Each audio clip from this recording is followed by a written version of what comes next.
Bismillahirrahmanirrahim. Assalamualaikum warahmatullahi wabarakatuh. Kalau hendak membilang sat, pergilah ke 50. Jawabnya kurang semangat karena sedang memandi peluh.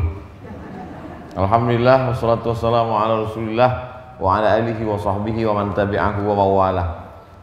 Ustadz Bukhari, Ustadz Ahmad Taufik Nasution, Ustadz Sauki Iqbal Sauki Pulungan, Ustadz Iriansah, para ustadz jamaah, tokoh-tokoh masyarakat tak dapat saya sebut satu persatu, yang besar tak dihimbau gelar, yang kecil tak dapat disebut nama. Insya Allah semuanya dimuliakan Allah Subhanahu wa Ta'ala. Amin ya Rabbal Alamin.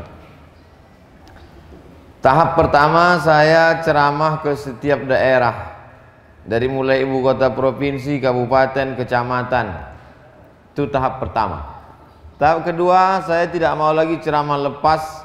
Saya mesti membuat sesuatu di setiap daerah itu. Maka di Aceh saya bekerja sama dengan kawan-kawan IKAT namanya, Ikatan Alumni Timur Tengah. IKAT inilah yang menerima tanah wakaf. Ada orang bawa wakaf tanah, kita serahkan ke IKAT. Ada yang bawa wakaf rumah tahfiz, kita serahkan ke IKAT. Ada program-program pendidikan, kita serahkan ke IKAT. Jadi saya mau dakwah itu bertapa, tidak seperti terbang hinggap, habis itu datang pulang, datang ceramah ke kantor gubernur, kantor bupati, wali kota, dijemput, diantar, pulang, selesai. Tak berkesan. Saya tak mau macam itu. Maka di Aceh kerjasama dengan IKAT. Turun dari Aceh, Sumatera Utara, saya sampaikan ke Ustadz Iqbal dan sahabat-sahabat, buatlah yayasan. Berdirilah yayasan ZIS, Zayan Insani Sejahtera, bergerak di bidang sosial dan pendidikan. Sosialnya alhamdulillah 100 ton beras, satu perut 10 kilo, 10 kilo per mulut per lambung, itu menyelamatkan kita dari ara'aital ladzi yukadzibu biddin. Tapi masih ada beban besar ke depan. Itu baru mengukur-ukur kekuatan saja. Lalu kemudian ada yang menyerahkan rumah tahfiz, sertifikatnya sudah diserahkan, minta kelola, sudah serah terima ke ZIS. Lalu kemudian kita masuk dari mulai Belawan sampai ke Tanah Karo, ketiga Binanga, kita sudah bagi beras. Ini berkelanjutan terus. Lalu kemudian Aceh, Sumatera Utara, turun ke bawah Riau. Di Riau kita pun membuat yayasan juga, namanya Yayasan Tabung Wakaf Umat. Kebetulan tanggal 6 semalam, 6 Juni baru saja ulang tahun. Kami buat ulang tahunnya di Harau, Sumatera Barat. Dari laporan kawan-kawan pengurus, terkumpul duit dari 6 Juni 2020 ke 6 Juni 2021, terkumpul total duit 10 miliar. Lalu kemudian dapat tanah wakaf dikelola. Tahun ini penerimaan baru santri tahfiz khusus hafal Quran. Yang laki-laki di Yayasan Tabung Wakaf Umat, yang perempuan di tempat kediaman saya. Jadi kita mau dakwah ini macam membangun rumah, ada pondasinya, setegak tiangnya, ada atapnya. Adapun ceramah ke masjid sana, ceramah ke masjid sini, bukan saya mengatakan itu tak bermanfaat, bagus, jelas. Tapi dia sama seperti membangun rumah, pintunya di sana, jendela di sana, kosan di sana, atap di sana, lantai di sana. Tak jadi-jadi. Maka kita mau masjid-masjid tetap diisi, kantor-kantor tetap diisi, tapi yang bersifat yayasan, bangunan yang kokoh, sampel, contoh, model mesti ada. Dan itu sedang kita bina. Yayasan Tabung Wakaf Umat di Riau itu programnya sampai hari ini 15 program. Dari mulai wakaf Quran, pendirian pesantren, santunan anak yatim dan duafa, bagi-bagi beras setiap bulan setiap Jumat kedua. Karena Jumat kedua saya berada di Pekanbaru tiap bulan. Programnya 20 jam bersama Ustadz Somad. Khutbah Jumat, habis itu sholat menjelang asar, bagi-bagi beras ke daerah-daerah kantong-kantong kemiskinan. Lalu kemudian malamnya iktikaf di masjid yang kita pilih. Habis iktikaf kajian subuh. Habis kajian subuh kemudian kajian khusus untuk tamu-tamu wisata religi. Jadi dari mulai khutbah Jumat sampailah besok petang Sabtu.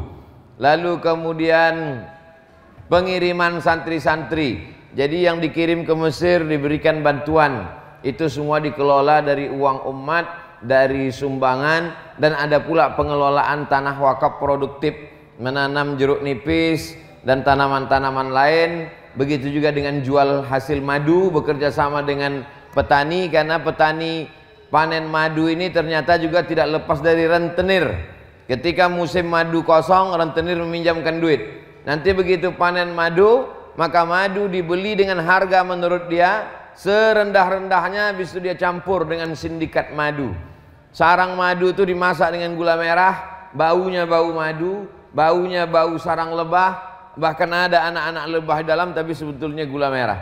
Jadi saya tidak mau umat ini menjadi korban, dia minum madu niatnya sehat tapi ternyata gulanya naik. Maka langsung saya pergi ke tempat memanen, menengok pokoknya, menengok bagaimana dipanen, dijatuhkan ke bawah, ditiriskan di kain, tidak diperas supaya tidak bau, tidak bercampur dengan najis.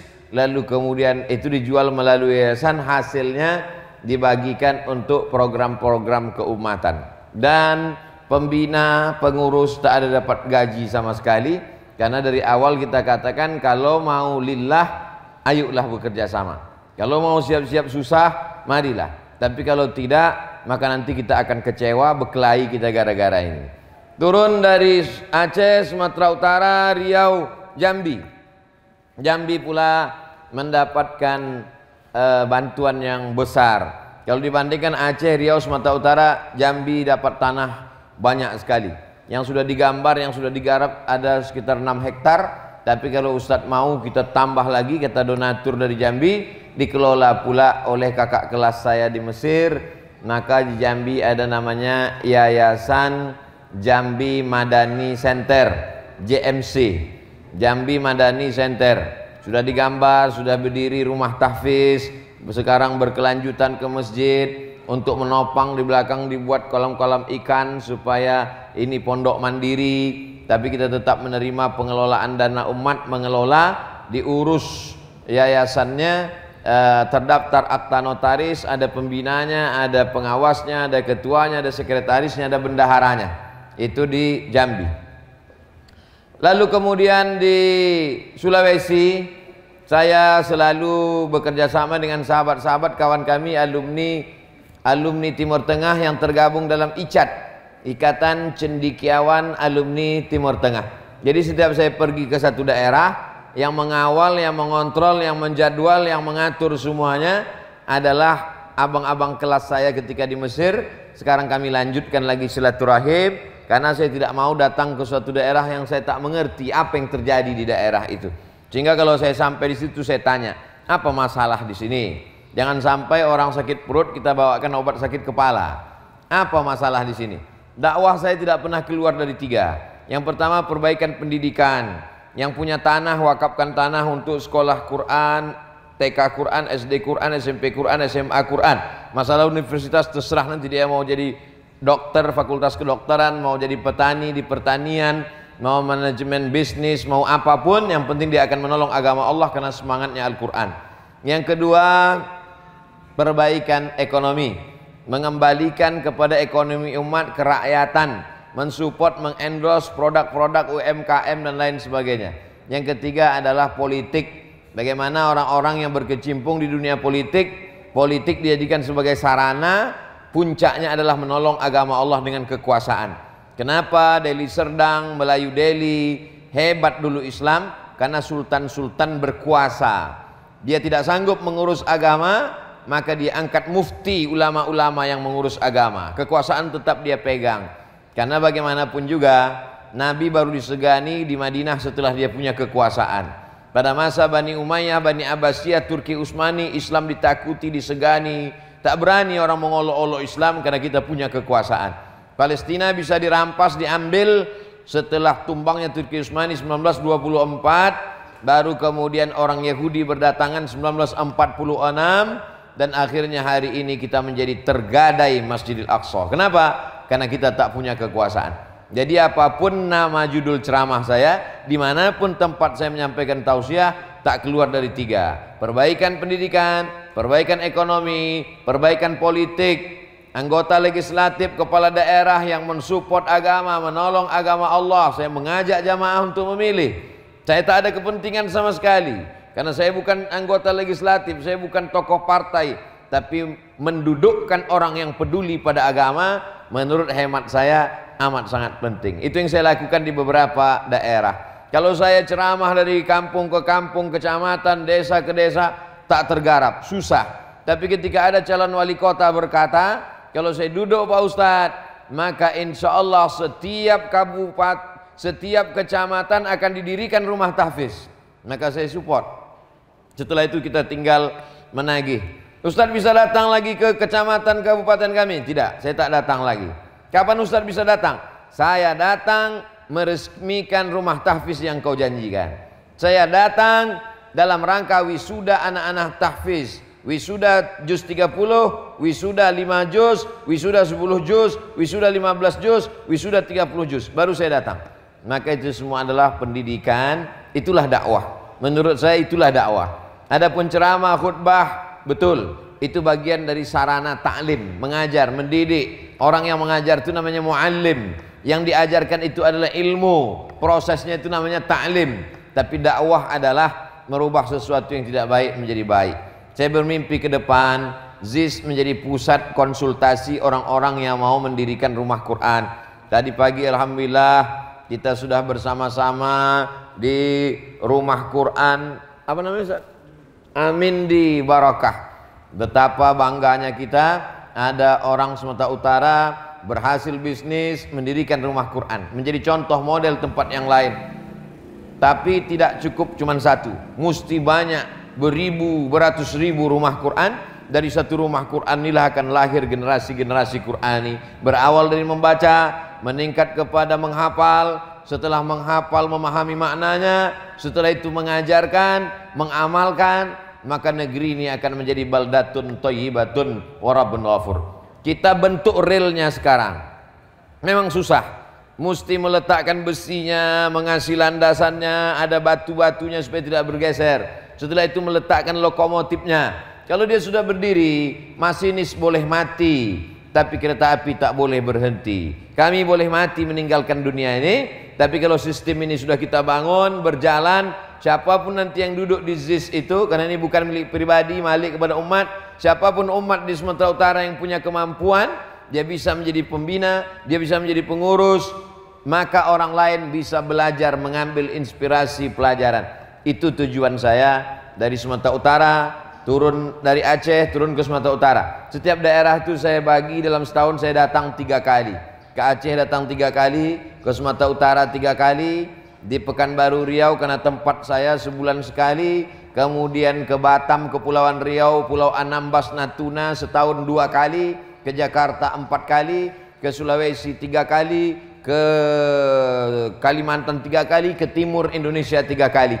Dalam 1 tahun berarti saya datang setiap 4 bulan sekali. Sekali datang ada 4 hari sampai 3 hari. Lalu kemudian 1 hari itu ada 3 tausiah, pagi, siang dan malam. Maka itu semua tak lain tak bukan adalah untuk merekatkan kembali umat, untuk menyatukan visi misi. Di samping dakwah umum dari masjid, surau, langgar, musola, kantor, dinas segala macam, rumah ke rumah, tapi juga kita ingin membangun sebuah rumah melalui payung hukumnya, terdaftar di Kemenhukham, Kementerian Hukum dan HAM. Maka terdaftar di sana, ada akta notaris, ada nama, ada tanda tangan, tidak akan terjadi penyelewengan karena ada pengawas, ada nomor rekening bank tapi bukan nama pribadi. Sampai hari ini saya tidak mau mengendorse kalau nama orang per orang, sulit dipertanggungjawabkan, tapi atas nama yayasan. Sehingga ke depan dia tetap menjadi 3 bermakna solid. Yang pertama pendidikan, yang kedua ekonomi, yang ketiga adalah politik.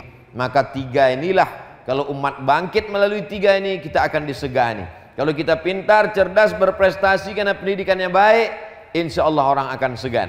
Kalau kita mapan secara ekonomi, insya Allah orang akan segan. Kalau kita kuat secara politik, insya Allah Islam akan disegani. Al-Islamu ya'lu, Islam tinggi, wala yu'la alaih. Tak ada yang lebih tinggi daripada Islam.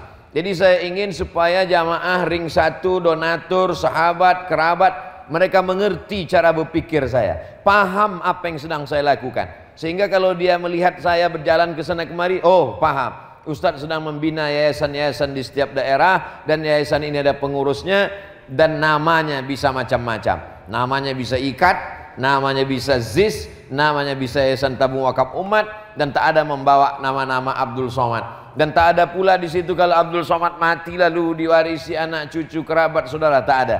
Ini lillah subhanahu wa ta'ala.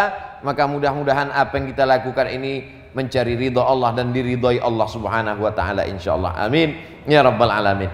Apalah keinginan supaya kita bersahabat bersama di dunia, dan kemudian ketika kita mati saling mendoakan, dan sesudah itu kita di padang mahsyar mendapat naungan karena bersaudara, dan lalu kemudian menghadap Allah di surga bersama, di surga Jannatul Firdaus, insyaallah. Hidup ini singkat. Betapa dulu setiap ke Sumatera Utara bersama dengan Ustadz Tengku Zulkarnain, di rumah Bang Afan, di rumah Bang Irman, datang sekali ini macam mimpi. Dulu setiap datang makan bersama, duduk bersama, bercerita, buat endorse. Beliau bercerita tentang mimpi-mimpi beliau, tentang rumah tahfiz Quran.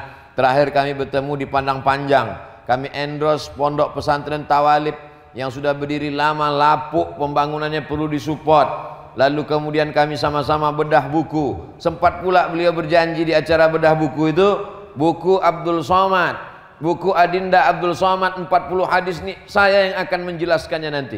Ini baru matannya saja, belum ada penjelasannya. Saya tulis nanti buku penjelasannya, kata beliau.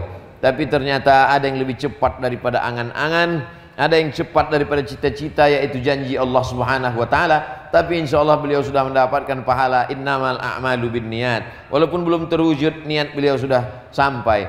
Kita tidak pernah menduga entah siapa di antara kita yang dulu menghadap Allah, karena ketika dulu saya datang bolak-balik dengan sahabat-sahabat pun kita juga tak tahu entah siapa yang pergi menghadap Allah. Tapi saya yakin dan percaya pertemuan kita di dunia, pertemuan kita di sini, bertemu dalam amal soleh, maka insya Allah amal soleh itu yang membuat kita akan kekal abadi. Karena kata Nabi, almar'u ma'aman ahab, orang akan tetap bersama dengan siapa yang dia cintai.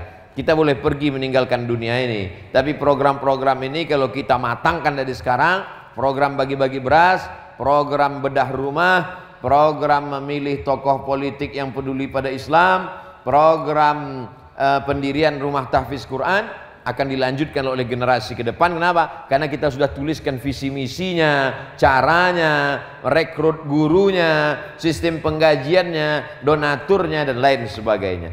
Jadi nampaklah bahwa kehadiran saya bukan satu-satunya, tapi sebagai ibarat bangunan. Nabi SAW mengumpamakan beliau sebagai salah satu batu bata. Tiangnya sudah ada, atapnya sudah ada, lantainya sudah ada, dindingnya sudah ada, tapi kurang satu batu bata. Kalau Nabi SAW yang begitu hebat tapi sangat tawaduk mengumpamakan dirinya hanya satu batu bata, mungkin Abdul Somad hanya sesendok semen, mungkin Abdul Somad hanya satu butir kerikil, mungkin hanya satu butir pasir sebagai pelengkap. Di Sumatera ini sudah ada semuanya. Di Sumatera Utara ada orang kaya yang dermawan, di Sumatera Utara ada pemimpin yang peduli pada Islam, di Sumatera Utara ada anak-anak muda yang semangat luar biasa. Lalu kemudian ketika dipersatukan ini, datang Abdul Somad, berkumpul, maka persatuan kita inilah yang dikatakan Nabi, man ahabba yusatulahu fi rizqihi, siapa yang mau lapang rezekinya, wa yunsa'alahu fi atharihi, panjang umurnya, falyasil rahimahu, hendaklah dia selalu sering-sering menyambung tali silaturahim. Dalam 2021 ini saya datang 3 kali ke Sumatera Utara, lalu kemudian nanti ada kunjungan 1 atau 2 kali lagi menjelang akhir Desember. Maka itu semua kunjungan tetap program-program kita tak keluar daripada program pengumpulan beras, pembagian beras, distribusi beras, program tahfiz Quran. Ke depan rumah Quran yang sudah kita terima itu kita kelola sehingga kita tidak menjadi pengkhianat. Lawan dari kata amanah adalah khianah. Kalau rumah dia sudah berikan, suratnya sudah dia kasihkan, tidak kita isi, tak kita kelola, tak ada guru mengaji, padahal janji kita pagi ada TK Quran, dari maghrib ke isya ada maghrib mengaji, ba'da asar ada pengajian yasin ibu-ibu, sehingga masyarakat sekitar selamat dari narkoba, anak-anak tidak lagi kena kecanduan game online, PlayStation, gadget, maka selamatlah kita. Tapi kalau kita biarkan ini, maka na'udzubillah, kita sesungguhnya menjadi pengkhianat-pengkhianat umat, menyia-nyiakan amanah, Na'udzubillah di hadapan Allah Subhanahu wa taala tercatat sebagai orang munafik. Idza haddatsa kadzaba, kalau bicara dusta, wa idza wa'ada akhlafa, berjanji ingkar janji, wa idza atumina khana, kalau diberikan amanah menjadi orang-orang yang berkhianat. Saya kira sebagai pengantar dialog kita petang ini, karena petang ini katanya ada tanya jawab, bisa dituliskan, bisa juga langsung. Kemudian ada pula yang mau dilelang, tahap apa yang mau dilelang tadi disampaikan Ustadz Bukhari. Maka insya Allah berlanjutlah hubungan silaturahim kita ini. Saya tetap mendapatkan laporan apa yang dilakukan oleh ZIS ke depan. Mudah-mudahan semua yang kita lakukan ini hanya mencari ridha Allah Subhanahu wa taala. Terima kasih. Mohon maaf atas segala kesilapan dan kekhilafan. Saya kembalikan ke Ustadz Bukhari. Assalamualaikum warahmatullahi wabarakatuh.